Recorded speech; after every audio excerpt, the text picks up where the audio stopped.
Sabar syarat. Macam sabar je port ni.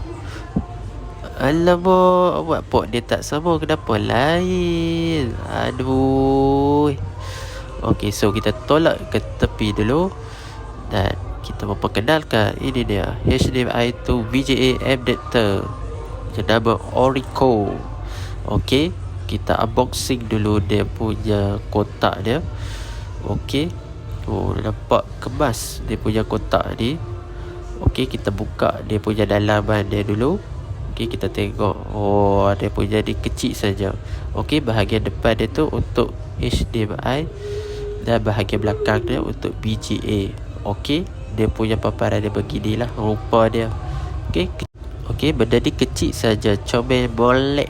Okey, kita sambungkan dekat VGA dan kita try sambung tengok dekat HDMI port.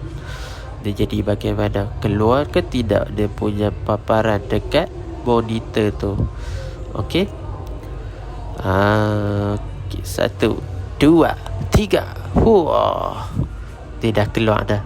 Okey, paparan dia sama saja macam dekat laptop kita. Okey, masalah ini selalunya berkaitan dengan monitor yang tidak ada HDMI. Okey, kalau kata anda berminat, bolehlah klik kita di profile.